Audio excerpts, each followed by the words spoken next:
There is no place like Israel for the Jewish holidays. There is a special kind of magic in the air during the Jewish holidays here, celebrating in our ancestral homeland, the land of Israel, and especially in our capital city, Jerusalem. A clear proof to me that we are home. As I walked through the ancient stones of our eternal capital, I feel the pulse of Jewish history beneath my feet. The western wall of the Temple Mount, with its centuries-old stones, holds the weight of a nation's prayers, hopes, and dreams. And during the Passover holiday, when we are literally commanded, yes, Jews are commanded to visit Jerusalem during Passover, that energy is more tangible than ever. Jerusalem is alive, vibrant with the voices of Jews from all backgrounds coming together to pray, to sing, to celebrate, to visit. It's impossible not to be moved by the sights of families, old friends, new acquaintances, sharing the joy of this holiday season in Israel, our homeland. The streets of the old city hum with life, and every corner reveals another connection to our shared past.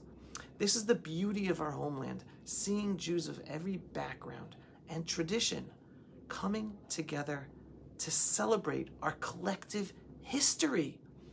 Today, from the fervent prayers at the western wall of the Temple Mount to the laughter of children playing in the streets, the energy of the Jewish people is palpable, and the hikes all over the country. There is no place on earth where the Jewish spirit is more alive than right here in Israel, in Jerusalem, and especially during our holidays. As I bumped into family, old friends, and new acquaintances, I couldn't help but feel the deep sense of connection that Passover brings when we celebrate it here. It's more than just a holiday. It's a reminder that we are home. The heart, the beating heart of the Jewish people now and forever. And as we continue to witness the redemption of our people, I can't help but think next time, may we all bump into each other on the Temple Mount itself, not even the western wall of the Temple Mount, which is just a supporting wall. May we merit to see the rebuilding of the third temple speedily in our time.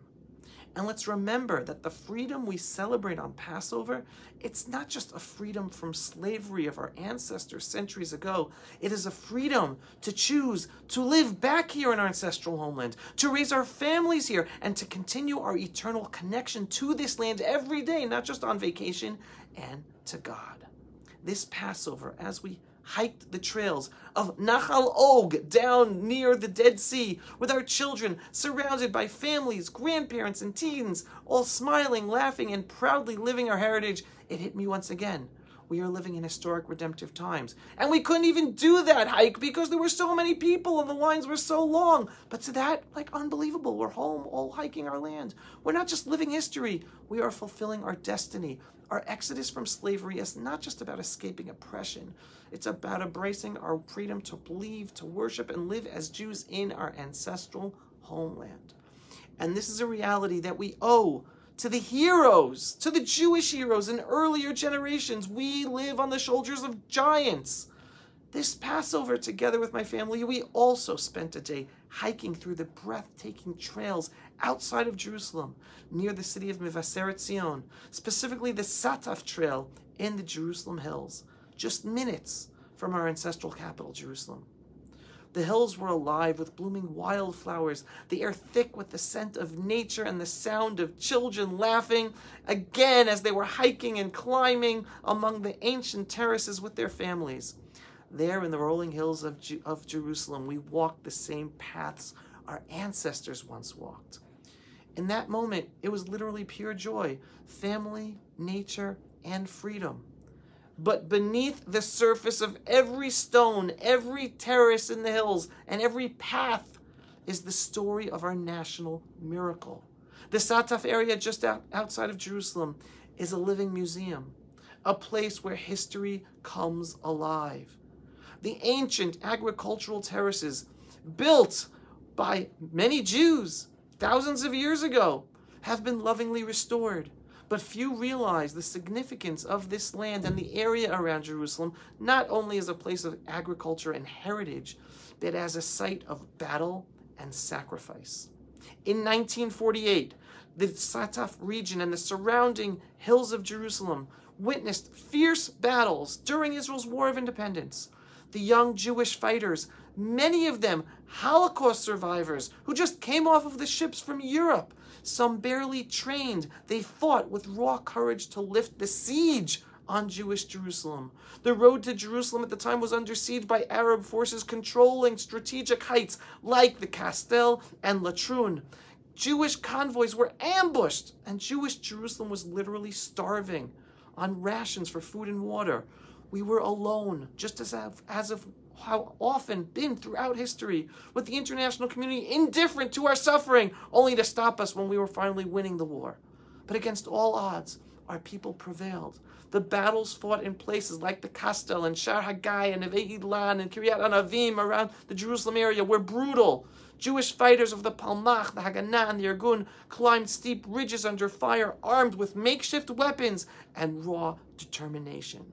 Many died, but the siege was eventually broken on Jerusalem. The legendary Burma Road was built in secret, restoring the vital supply route to the city. And you should all watch the movie about Mickey Marcus. And that history is not abstract. It's alive under our feet. Every rock in Sataf tells the story of our ancestors, of Jewish resilience, and of the unyielding desire to defend our right to walk freely as our nation in our ancestral homeland. And today, as we enjoy the beauty of the land, we must remember the sacrifices that paved the way for this freedom. The lessons of 1948 are more relevant than ever. Just as our enemies tried to crush us with siege in 1948, today we face new battles. It's the same enemy with different names and different faces. The Islamic regimes surrounding us, the blood libels spread by the global media, and the demoralizing voices within our own ranks that want us to surrender. They're all threats to our unity and survival. But just as in 1948, we are prevailing on the battlefield, in the world, and in the battle for truth against lies, overcoming so much against us. We are walking the same trails as our ancestors, both the biblical figures who roamed this land and the modern Jewish heroes who fought for its freedom. The land we are blessed to walk on is a land soaked in the blood of those who fought for our right to live here freely. It is the land of our ancestors who dreamed of returning to, and today we are living that dream. It's no longer a dream to say next year in Jerusalem. We can actually do it and live here and visit Jerusalem every day we want to. It's not a dream that comes easily. There are ups and downs, and yes, the chaos we are experiencing today is real. Yes, dysfunction plagues some of our most critical institutions of the state. Senior figures in the justice system and the intelligence services, once thought untouchable, are being exposed for politicizing their power against the people and our elected officials. And yet this too is part of the process. Lies are collapsing and the truth is rising.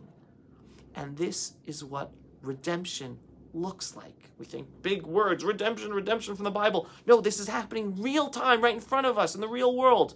First, we were focused on building the physical state of Israel. And now 77 years after its founding, we are now being able to focus on building the spiritual state of the Jewish state of Israel upon the physical existence. It's not always clean and it's not easy, but it's real.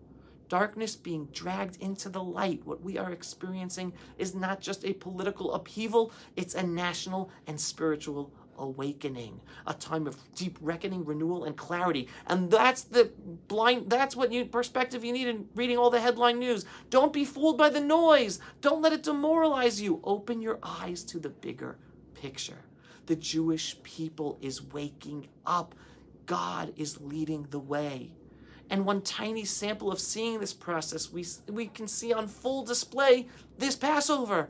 Over 6,000 Jews ascended the Temple Mount, the holiest place in the world for the Jews, during this holiday. It's a record since we liberated our holiest site back in the miraculous 1967 war, where back then our Islamo-Nazi enemies tried to destroy us.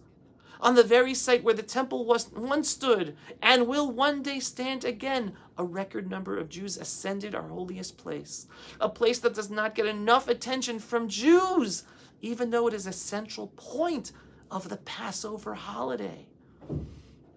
And this, in essence, is also what Passover is so much about. Freedom, redemption, the Korban Pesach that was brought to the Temple Mount during Passover. We pray for the rebuilding of the temple 3 times a day.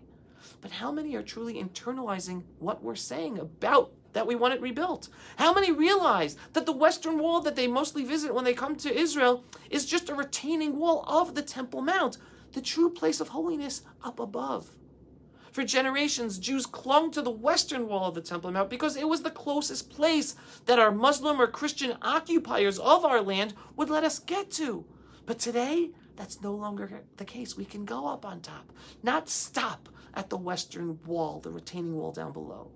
The people of Israel are leading the way back up.